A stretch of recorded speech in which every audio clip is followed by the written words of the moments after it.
लेकिन आपसे कहना चाहता हूँ, इनमें से कितने लोग हैं जिनको वुजू करना आता है, जिनको गुस्ल करना आता है। बड़ी माजरत के साथ 3-3, 4-4 बच्चों के बाप होने के बाद भी आज तक उनको गुस्ल करने का तरीका ना आया। मैं आपसे पूछता हूँ, जो पूरी जिंदगी गुस्ल न सीखा वो कैसा मुसलमान? जिसने पूरी जिंदगी वुजू न सीखा वो कैसा मुसलमान? जिसको कलेमा भी पढ़ना ना आता हो वो कैसा मुसलमान? मेरे अजीज, मेरे भाइयों, हमारे सरों पर मौत की तलवार लटक रही है और एक दिन वो आएगा, जल्द आएगा और अल्लाह अकबर, उसमें कोई रुकावट नहीं बन सकता।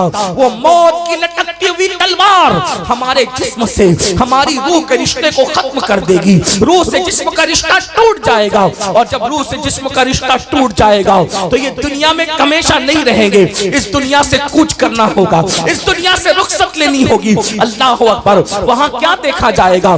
कफन में फैक्ट्रियां नहीं ले जाओगे, कफन में दौलत नहीं ले जाओगे, कफन में माल नहीं ले जाओगे, कफन में हसब नसब नहीं ले जाओगे। खून के रिश्ते तो यहीं टूट जाएंगे। कफन में क्या जाएगा? अल्लाह अकबर, कुरान कहता है ला तंस नसीबका मिनद दुनिया, अपने नसीब का दुनिया से मत भूल, दुनिया से अपने नसीब का मत भूल। तू दुनिया से कुछ नहीं ले जाएगा, या तो तू कफन में अपना अच्छा अमल ले जाएगा या अपना बुरा अमल ले जाएगा। अल्लाह अकबर, इल्म हासिल नहीं करते इसलिए माँ बाप के हक की अदायगी नहीं करते, इल्म हासिल नहीं करते इसलिए बीवी का हुकूक के हुकूक नहीं जानते, इल्म हासिल नहीं करते इसलिए शराब में, जुए में और अलग अलग जराइम के अंदर मुब्तला है। आइए आपको बताऊं, अल्लाह अकबर, बहुत सारे गुनाहों के अंदर आज जो गुनाह शबाब पर है बहुत तेजी के साथ आगे बढ़ रहे हैं और जो हमारी कौम के 16-16, 17-17 साल के लड़के जिन गुनाहों के अंदर मुब्तला है वो 3 हैं और ये 3 गुनाह बहुत कसरत से आम हो रहे हैं। नंबर 1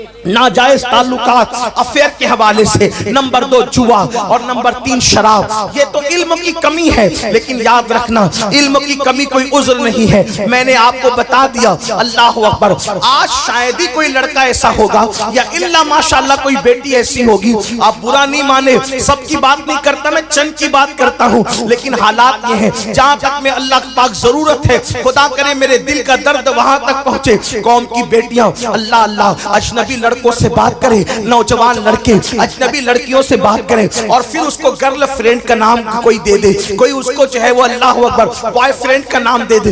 इस्लाम में इसका कोई तसव्वुर नहीं है। मेरे अजीज भाइयों, दीन सीखो तो दीन आपको बताएगा। चचा जाद भाई से, सगे चचा के बेटे से भी बालिग लड़की को पर्दा करना वैसे ही फर्ज है जैसे अजनबी मर्दों से पर्दा करना फर्ज है। जो मजहब चचा जाद भाई से पर्दा करने का हुक्म देता हो, जो मजहब मामूजात भाई से पर्दा करने का हुक्म देता हो, जो मजहब फूफीजात भाई से पर्दा करने का हुक्म देता हो, आखिर उस मजहब के मानने वाले कॉलेज के अंदर कैसे फ्रेंड बनाने लगे, कोई स्कूलों के अंदर कैसे फ्रेंड बनाने लगे और फेसबुक पे बैठ के कैसे फ्रेंड बनाने लगे।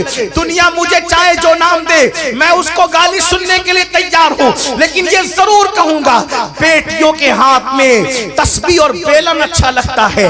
बेटियों के हाथ में स्मार्ट मोबाइल की कोई जरूरत नहीं है। अगर बच्चियां गालियां दे तो चाहे दे ले, लेकिन मैं अपनी कौम के जिम्मेदारों से गुजारिश करता हूं, बेटी अगर 5 लाख के जेवर मांगे, बीवी अगर 5 लाख के जेवर मांगे, उसको 5 लाख का जेवर ला करके दे देना, 5 की बजाय 10 लाख का ला कर दे देना अगर अल्लाह ने हैसियत दी है, लेकिन 5000 का स्मार्ट मोबाइल ला करके मत देना। इसलिए कि आज घरों में बैठ करके जो नाजायज ताल्लुकात की वबा आम हो रही है उसका सबसे बड़ा जरिया स्मार्टफोन है।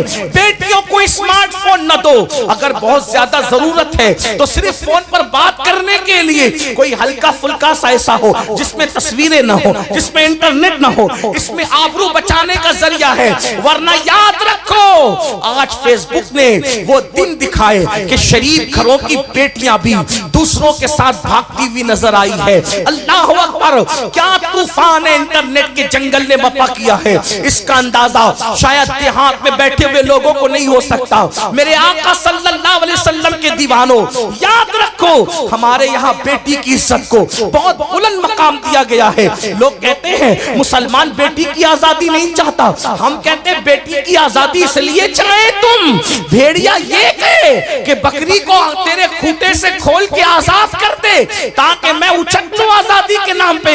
सुन लो, बकरी की भी भलाई इसमें है और मालिक की भी भलाई इसमें है कि जिसको खूंटे पे रखना चाहिए उसको खूंटे में रखे, जिसको घर में रखना चाहिए उसको घर में रखे और जिसको आजाद रखना चाहिए उसको आजाद रखे। आजाद कुत्ते फिरा करते हैं, पालतू शरीफ बकरियां नहीं फिरा करती। तो इस्लाम किसी भी बकरी को किसी भेड़िए के हवाले करने का कायल नहीं है। अगर पाप के भेड़िए औरतों को पाप की नजर से देखने वाले, औरतों को आजादी के नाम पर नंगा करके अपनी हवस निकालना चाहते हैं तो हम ये कहना चाहते हैं जो दाना देना है दे दो, लेकिन हम अपनी बेटियों को पर्दे में रखकर बताएंगे कि बेटियों को पर्दे में रखना ये जुल्म नहीं है बल्कि बेटी की कीमती होने की अलामत है। पर्दे में रखने का मतलब ये नहीं, पर्दे में रखने का मतलब ये नहीं कि जुल्म कर रहे हैं। हर पर्दे में रखी हुई चीज पे जुल्म नहीं होता। देखो सब्जियां रोड पे बिकती है लेकिन सोना रोड पे नहीं बिकता बल्कि बड़े एहतिमाम से बिकता है। वजह क्या है? सब्जी सस्ती होती है, सोना कीमती होता है, हीरा उससे भी ज्यादा कीमती होता है। तो सुनार की दुकान पे हीरा नहीं मिलता बल्कि उसके लिए और एहतिमाम होता है। तो याद रखो हर कीमती चीज छुपा के रखी जाती है। मिसाल के तौर पे मैं अक्सर अपनी बहनों को समझाने के लिए कहता हूँ, देखो हमारे मजहब ने जिसको कीमती समझा उसको पर्दे में रखा और पर्दे में देख के हम समझ जाते हैं कि ये कीमती है। मिसाल के तौर पे दुनिया में करोड़ों कब्रें मौजूद है, बोलो है कि नहीं है? करोड़ों कब्रें मौजूद है, एक तो नहीं, आपके झारखंड में करोड़ों कब्रें होगी, करोड़ों की बात कर रहा हूं, करोड़ों कब्रें होगी ढूंढोगे तो अल्लाह अकबर। लेकिन देख लो सारी कब्रें नंगी पड़ी हुई है, लेकिन जब हम किसी कब्र पर गिलाब पड़ा हुआ देखते हैं और उसको चादर के नीचे पर्दे में देखते हैं समझ जाते हैं किसी शराबी की कब्र नहीं होगी, किसी जुआरी की नहीं होगी, किसी जानी की नहीं होगी, बल्कि ये कीमती कब्र है। इसलिए इस पे कपड़ा और पर्दा डाल दिया गया है, इस पे गिलाब डाल दिया गया है। इसी तरह देखो दुनिया की सारी मस्जिदें बेपर्दा है, लेकिन जो मस्जिदों में सबसे अफजल तरीन मस्जिद है जिसे काबतुल्लाह शरीफ कहते हैं उसको गिलाब में ढक करके बताया गया है। और मस्जिदें अलग है, दिल्ली की जामा मस्जिद की इज्जत अलग है मगर वो बेपर्दा है और अल्लाह के काबे की हुर्मत अलग है, इसलिए उसको पर्दे में कर दिया गया है। पता चला हर इज्जत की चीज को पर्दे में किया जाता है। देखो दुनिया में करोड़ों किताबें हैं, सारी किताबें बेपर्दा पड़ी हुई है, लेकिन कुरान को पर्दे में रखा जाता है। जिस किताब को हम पर्दे में देखते समझ जाते हैं बुखारी नहीं होगी, मुस्लिम नहीं होगी, तिरमिजी नहीं होगी, इब्ने माजा नहीं होगी, साइंस टेक्नोलॉजी अलजेब्रा की किताबें नहीं होगी, यकीनन ये अल्लाह का कुरान होगा, इसीलिए इसको पर्दे में रखा गया। सारी किताबें इज्जत वाली मैं बेइज्जत नहीं कर रहा हूं, लेकिन सब इज्जत वाली में जो इज्जत वाली सबसे ज्यादा किताब थी उसको पर्दे में रखा।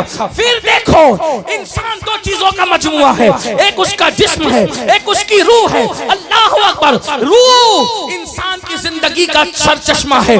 जब तक रूह है तब तक इंसान स्टेज पर, जब तक रूह है तब तक महफिल में, जब तक रूह है तब तक पार्लियामेंट में, जब तक रूह है वो वजीर है, जब तक रूह है वो अमीर है, जब तक रूह है वो इज्जत वाला है, जब तक रूह है वो आलिम है, जब तक रूह है वो खतीब है, जब तक रूह है वो पीर है। लेकिन रूह निकल गई तो लोग ये नहीं कहते पीर साहब को उठाओ, आलिम साहब को उठाओ, एमएलए साहब को उठाओ, एमपी साहब को उठाओ, नहीं, लोग क्या कहते हैं मैयत को उठाओ, मैयत को निलाओ। पता चला जब तक रूह है सारी डिग्री और अलकाबात सलामत है, रूह निकल गई मैयत के सिवा कोई और नाम नहीं। तो पता चला रूह कितनी कीमती है और इंसान दो चीजों का मुरक्कब है, जिस्म और रूह का। पता चला रूह कीमती चीज है, जिस्म को जाहिर किया और रूह को अंदर छुपा लिया, यानी कि पर्दे में रखा क्योंकि वो ज्यादा कीमती थी। इसी तरह मजहब भी दो चीजों का मजमुआ है, एक है अमल, एक है अकीदा। अमल के बगैर कोई मुसलमान हो सकता है, अकीदे के बगैर मुसलमान नहीं हो सकता। इसलिए अमल को जाहिर रखा और अकीदे को दिल में छुपा लिया। तो हर चीज जो बहुत ज्यादा अहम थी उसको पर्दे में रखा। बल्कि अब कह ले कि मखलूक को बेपर्दा किया, और मखलूक बनाने वाला खालिक खुद अपनी शान के मुताबिक पर्दे में। पर्दा जुल्म है। अगर पर्दा जुल्म होता तो खल्ला के कायनात पर्दे में क्यों? पर्दा जुल्म नहीं है, पर्दा तो इज्जत वालों की अलामत है, पर्दा तो वकार वालों की अलामत है। इसलिए औरतों से कहते हैं जो जालिम टीवी पर आकर भौंके कि औरतों पे जुल्म हो रहा है पर्दे की वजह से, उनसे कहो जुल्म तुम्हारे यहाँ हो सकता है, हमारे यहाँ औरत कीमती, कितनी कीमती है। हमारे यहाँ औरत का दूसरा नाम सैयदा फातिमा है, हमारे औरत का दूसरा नाम सैयदा ज़ैनब है, हमारे औरत का दूसरा नाम आयशा सिद्दीक़ा है, हमारे औरत का दूसरा नाम खदीजतुल कुबरा है। और अगर समेट ले उसको, औरत का नाम या तो माँ है, औरत का नाम या तो बहन है, औरत का नाम या तो बीवी है, औरत का नाम या तो बेटी है। चार रूप है औरतों के, माँ है, बहन है, बीवी है या बेटी है। अब अंदाजा फरमाए, अगर वो बेटी है तो बेटी को रसूलुल्लाह फरमाते हैं जिसके घर बेटी पैदा हुई वो खुशी करे, वो बेटी अपने बाप के लिए जन्नत और रहमत है। पता चला बेटी बन के पैदा हुई तो जन्नत और रहमत, और अगर जवान हो गई तो अल्लाह अकबर, जवान होकर शादी करके किसी के घर गई तो आका फरमाते हैं नेक बीवी शौहर के लिए जन्नत। और उसके बाद फरमाया जब कोई माँ बन जाए औरत तो फरमाया अल जन्नतो तहत अक़दामिल उम्महातिकुम, कि तुम्हारी जन्नत तुम्हारी माओ के कदमों के नीचे है। औरत बेटी है तो जन्नत, बीवी है तो जन्नत, माँ है तो जन्नत। तो हमारे यहाँ जन्नत का तसव्वुर ये है, और जन्नत हमारे यहाँ बेपर्दा नहीं है। कहने जिंदाबाद जिंदाबाद। जो जन्नत हो वो बेपर्दा नहीं है, बल्कि जन्नत पर्दे में है, और इतनी पर्दे में है कि कुरान कहता है इंदा सिदरतुल मुंतहा। वो कहाँ है? वो सिदरतुल मुंतहा पर है जिसे जन्नत कहते हैं, यानी जन्नत को 7 आसमानों के पर्दे में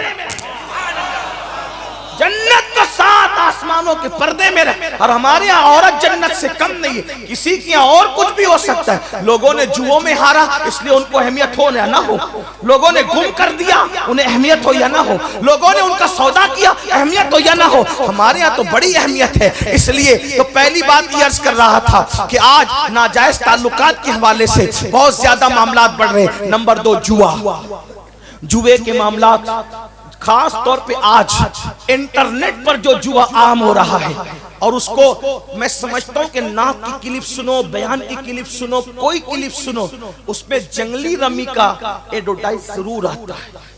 उसकी इश्तिहारबाजी बहुत कसरत से हो रही। कोई कहता मैंने करोड़ जीता, कोई कहता मैंने 2 करोड़ जीता, कोई कहता मैंने इतना जीता। याद रखें जुआ ये हराम, इतना समझ। और ये जुआ ऐसे ही है जैसे चूहा, समझे? जुआ ऐसे ही है जैसे चूहा। मतलब क्या? जब किसी चूहे को मारना होता है तो पिंजरे के अंदर रोटी लटकाई जाती है। चूहा रोटी देखकर आता है, और आने के बाद जैसी रोटी खींचता है तो रोटी मुंह में आए या ना आए, लेकिन पिंजरे का दरवाजा बंद हो जाता है, और फिर चूहा हमेशा के लिए अपना वजूद खो देता है। ऐसे ये जुआ एक लटकती हुई रोटी की तरह है जैसे चूहे के लिए। ये लालच में मत आओ, इजी मनी के चक्कर में जो भी पड़ा वो रोड पे आ गया। रातों रात करोड़पति बनने के चक्कर में जो भी पड़ा, जो पूंजी थी वो भी खत्म हो गई। एक तो पूंजी गई, और अगर जीता जुआ में तो उसका कपड़ा पहना, तो जब तक वो कपड़ा बदन पर है ना दुआ कबूल है ना नमाज कबूल है। अगर उसी जुए से घर बनाया तो जब तक उसकी ईंट बाकी रहेगी, जुआ खेलने वाले पे अल्लाह की लानत बरसती रहेगी। और सबसे बड़ा खसारा और नुकसान दिल के कानों से सुन लो अगर सुन सकते हो तो।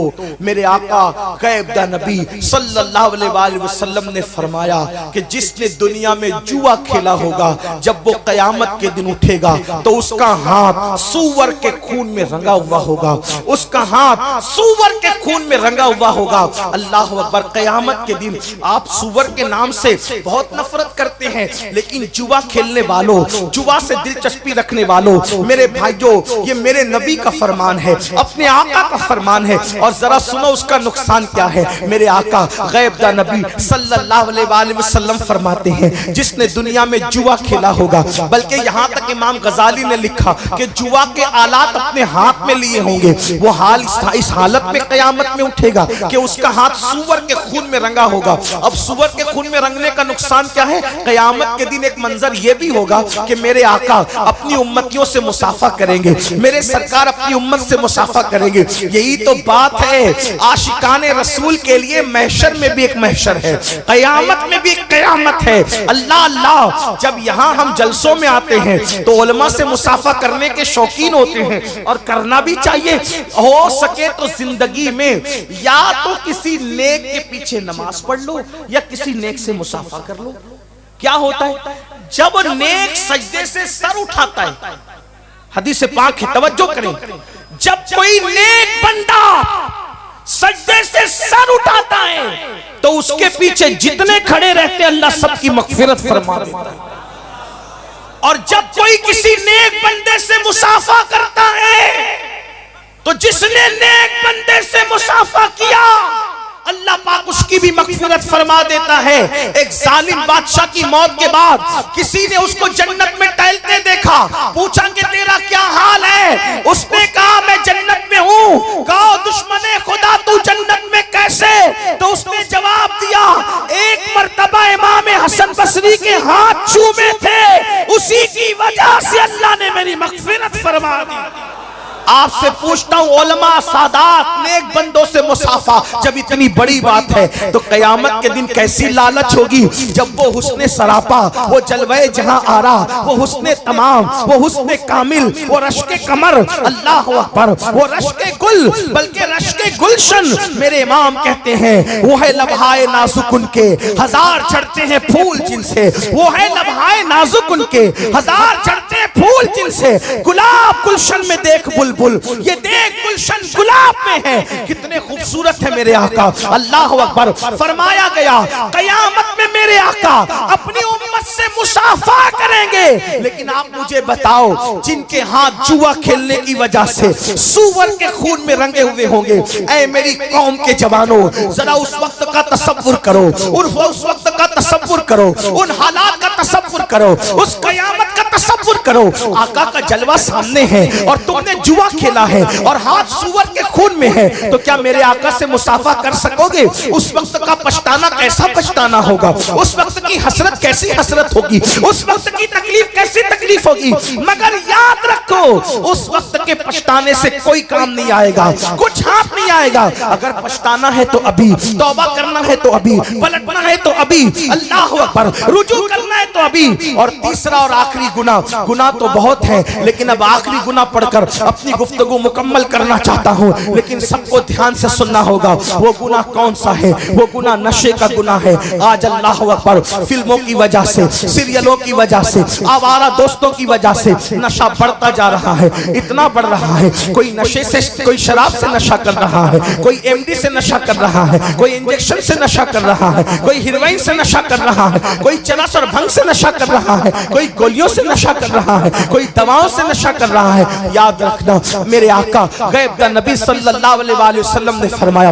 कुल्लु मुस्किरिन हराम, हर नशावर चीज हराम है। मेरे भाइयों हर नशा हराम है, किसी भी नशे की इजाजत नहीं दी गई। और आप जानते हैं अल्लाह अकबर किताबों में लिखा है अब्दुल मलिक इब्ने मरवान के दरबार में, मरवान का बेटा अब्दुल मलिक जब वो बादशाह बना उसके दरबार में कफन चोर आया और उसने कहा मैंने कफन चोरी से तौबा की। तो मरवान के बेटे अब्दुल मलिक ने पूछा, ए कफन चोर, तूने कैसे तौबा की, क्यों तौबा की, तौबा करने की वजह क्या है? तो उसने बयान किया, एक मर्तबा मैं कफन चोरी करने गया तो मैंने क्या देखा, एक कब्र मैंने खोली, तो कब्र खोलने के बाद क्या देखा कि मुर्दे का चेहरा किबले से फिरा हुआ है, मुर्दे का चेहरा किबले से फिरा हुआ है और उसकी कब्र में आग भड़क रही है। अल्लाह अकबर, उसकी चीखें निकल रही है। मैं हैरान होकर भागा तो गैब से आवाज आई, ऐ बंदे पूछना नहीं कि इसका चेहरा किबले से क्यों फिरा हुआ है, इसकी कब्र में आग क्यों भड़क रही है। तो मैंने पूछा क्यों भड़क रही है, तो कहा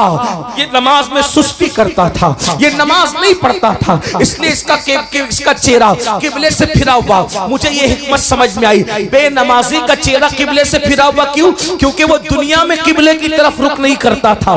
तो जीते जी जिसने नमाज की हालत में किबले की तरफ रुख नहीं किया, अल्लाह अकबर, अल्लाह ने मरने के बाद उसका मुंह किबले से फेर दिया। अल्लाह अकबर, ये भी बड़ा दर्दनाक अलमिया है। हालांकि मेरा उन्वान आज नमाज नहीं, मुझे जो उन्वानात दिए गए मैं उसके एंड पर पहुंच रहा हूं, लेकिन इतना जरूर कहूंगा, आज बड़े अफसोस की बात, फेसबुक, व्हाट्सएप, यूट्यूब के लिए, दोस्तों के लिए, सबके लिए वक्त है। अगर वक्त नहीं है तो मेरे अल्लाह के लिए वक्त नहीं है। ऐ मेरे आका सल्लल्लाहु अलैहि वसल्लम के दीवानों, याद रखो, किस मुंह से कहते हो कि नबी के नाम पे जान दे देंगे, किस मुंह से कहते हो नबी के नाम पे सब कुर्बान कर देंगे। जो कौम अपने नबी के नाम पर 10 मिनट का वक्त कुर्बान न कर सके, मेरे भाई, जो नमाज के लिए 10 मिनट से ज्यादा का टाइम नहीं लगता, सुन लो, अल्लाह के रसूल गैब का नबी सल्लल्लाहु अलैहि वसल्लम फरमाते हैं, ऐ मेरे सहाबा, आका ने अपने असहाब से कहा, ऐ मेरे सहाबा, दुआ करो, अल्लाह किसी को बदबख्त न करे, अल्लाह किसी को महरूम न करे।